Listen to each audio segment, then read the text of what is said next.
Good morning, good morning, good morning. It is June 23rd, 10:39 a.m. I'm sure you guys are seeing this.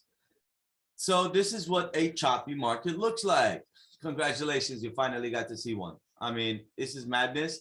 Looks like we are clearing the zone, trying to break out to the upside, but it has done that multiple times today where it made a move all the way up to 77.50 and failed right there. We do have these highs of pre-market at 77.86. If we get a break of that 77.86, we will be looking for an upside play. Now, setting this trade up, it has been one hell of a funny trade, considering that we have been in an extremely tight range, and since the market is in a range, it's not easy to identify direction in terms of where it wants to go, especially when it's in a range like this, where it puts in a inverted head and shoulder, a head and shoulder pattern, so and it sits there and it trades within a very tight range. This is a 1 minute chart. Now, naturally, you want to be rotating between all time frames to make sure that the trade is playing out on all time frames. So we see we're breaking out of the 200 EMA as we speak. So 377.84, that's what we want to look for, to break out of this 2-day range that was created starting yesterday, or really the day before yesterday. This range kind of started. So as you can see, if you just jump right in at the top of the candle, you'd be paying $1.80 for these contracts.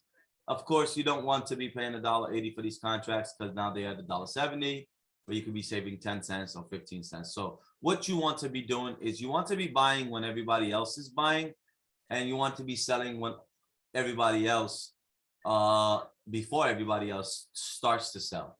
So typically, when I say everybody buying, I'm talking about the large float, the large institutional float of money that comes in and buys. I am not talking about individuals. So you can see over here, you see 1, 2, 5, 10. Those are individuals. 92, that could be me. 5 contracts, also that could be me. 10 contracts. So sizes like this, you have to see to distinguish the difference. But you see, we have this clear, beautiful breakout. We just got this retest right here of this breakout that took place. We could see a retest of this 9 EMA moving average. Potentially, that's an entry right there. Now, if we do not get that retest, what do we do with this trade? Do we just jump in right here? Possible. You could scale into the trade over here at these levels. And then what you want to do is you want to make sure that you get the best price possible.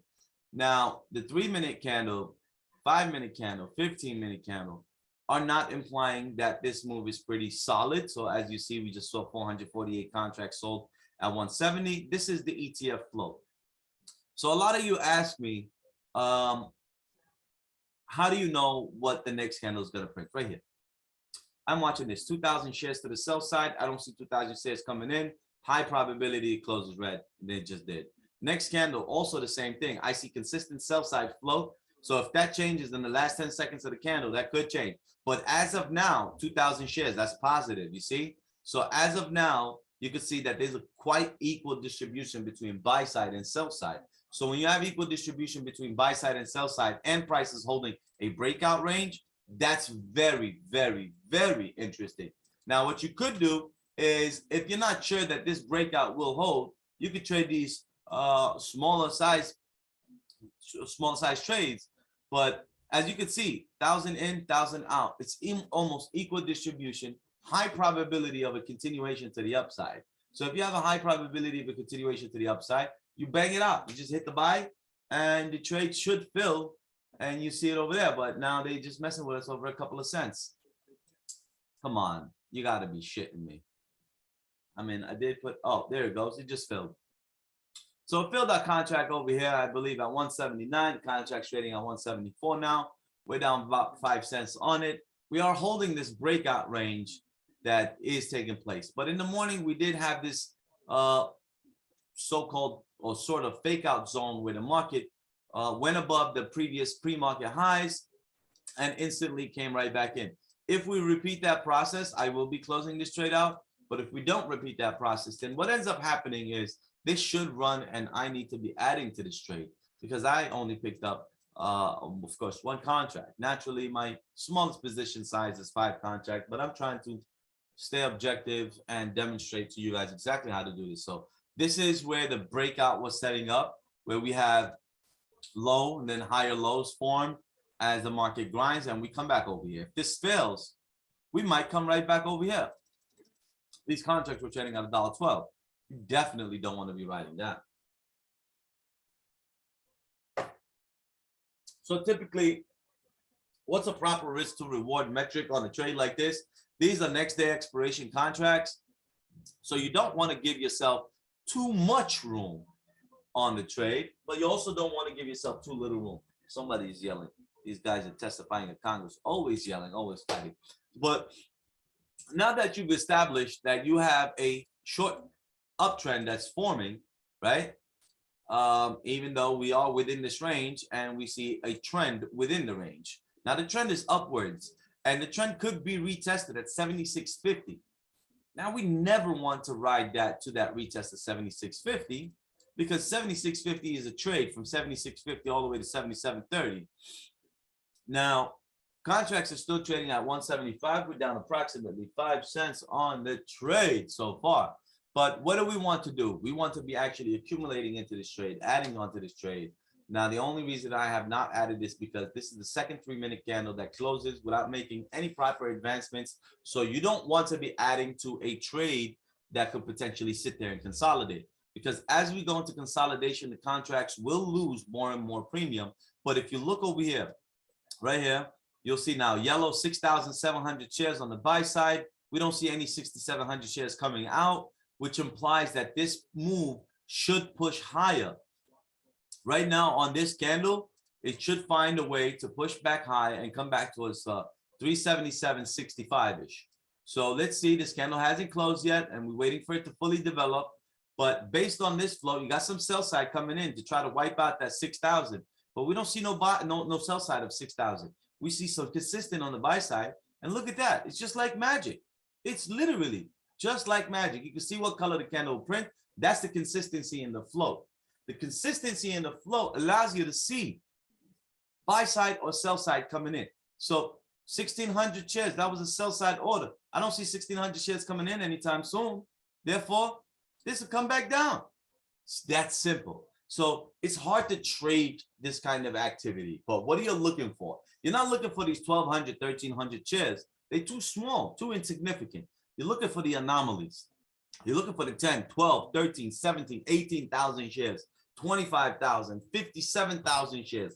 I have seen up to 258,000 shares on one trade coming over here. So if you get used to watching that, you don't need that. You don't need candles. You do not need candles. Here, we're going to remove the candles and we're just going to trade over the flow. What are we watching? We're watching this number, 377.49 and 377.58. These numbers are going up. So we could see that, all right, the bid side is overwhelming the ask side, pushed it all the way up. Now it's back down 10 cents, back up 10 cents. So they're going to fight. If you sit here and just simply watch the flow, you could tell here, 77.44, 77.46, 77.50. So we are stuck between 77.40, 77.55. We're in that 15 cents range. 56 just broke that. 59, 56 again, 58. So it's not going to come back to 44 now. But you saw that 10,000 share sell order? That's not good. That's not good. When you see a 10,000 share sell order, right? That's not good. That guy's trying to hide his block trade by doing 9,999. So you know it's going to struggle on the breakout. It's not going to have a clean move. It's not going to just go. So if we know that, then what do? You set a trail on the damn stock, on the damn trade. You watch it. You trade this tightly because you're seeing some consistent blocks coming out. But check that out. And bingo! But that block that came out, watch, purple, all purple and red. Sell side, sell side, sell side.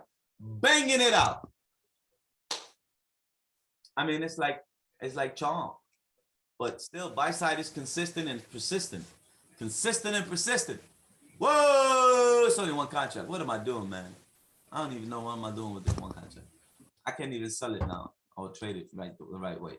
So the right thing to do now was probably pick up 20, 30 contracts, but it's okay. Because I just wanted to show the live flow since last time we didn't get an opportunity to do that. And I will be splitting pretty soon. But you see, right now it's coming over here, retesting this breakout. Now you got to get the fuck out. Now that's it. You just got to get out. Oh man, there's some cuss words. I wanted to record this video. It's okay.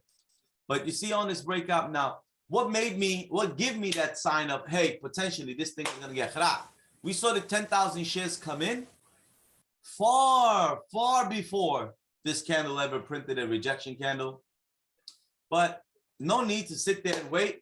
It is rejecting. It broke right back below the 9, and now it's going to come right back in. So that's how we use float to our favor or in against. Now, we got into the trade because of this continuation move, or this actually, when we started this was happening. We were trying to come out of this range. Now, we technically did come out of the range slowly, made a new high for the day, but instantly gave it right back. You saw the weakness, the overwhelming weakness in the float. Now, buy side is coming back in. They're going to try to hold this up, I guess, because I got out. But anomalies in float are right here, right? Where you have higher sell side than you did on the buy side. We saw that coming. We had 6,000 buys, then we had 10,000 sell, which means at these breakout levels, it's going to fight, and it has a high probability of pulling back. Where's it going to pull back to? To retest the trend. You don't want to ride this all the way over here. You have one trade from trend all the way back up. You have a trade short actually from 377.70 all the way back down to 376.50. So that's about $1.20 move to the downside. Now, who would have been playing this? Absolutely not me. But there's a trade right here from where I cut my trade out. There's absolutely a trade right here from where I cut my trade down to VWAP or down to the trend. Just not worth it for me. I wanted to just simply demonstrate how we are able to look at the float and read the float. And based off of this, let's remove this once again. Just based off of this right here, right? This is all you need to trade. If you can't trade just watching these, then you can't trade at all. Watch this. I don't know what's happening with the candle, but 377.28, 377.29, 377.30, 377.35, 36, 32. So I know that they're bidding it up. The bidders are increasing their bid is all the way up to 40, while the askers are saying, okay, I'll take more. And they keep upping their ask. So they're asking for more and they're just buying it up. I bet you we open up the candle and we see that candle has grinded all the way back up. 377.45, 44, 47, 48. So at 377.50, you got some resistance right there. 377.50, you got some resistance again. 377.50 just broke right out of it. Right now with 7,000 shares, actually 10,000 shares. You guys have seen that. So just being able to look at the float and read it and understand, okay, this is what kind of candle I have to expect, gives you an idea of all, you know, the overwhelming majority of the float is in my favor or against. At this point right now, as we speak, even though I got out of my calls, the overall majority of the floats is on the call side. It's not on the put side. So number one, we have overwhelmingly majority float to the upside. Number two, we have a low and then we have higher lows formed all the way through. So it'll probably keep pushing higher. But in terms of an entry, do you have the best entry to your trade? If you don't, and you're trading short dated contracts, you'll end up dealing with option deterioration. So I hope that covers on how to trade off of just float alone. And where is this chart? Right here. Pop right back up. So look, hey, check this out. They got me out of my trade right here. It went down, put in the bottom somewhere around here, and bring back up. I'm not going to touch it anymore. It is what it is. It's a choppy day. I want to get out of here. But I wanted to record this video since I'm not going to be around for a while. With that said, I hope you guys enjoyed this video and this is helpful in some sort of way.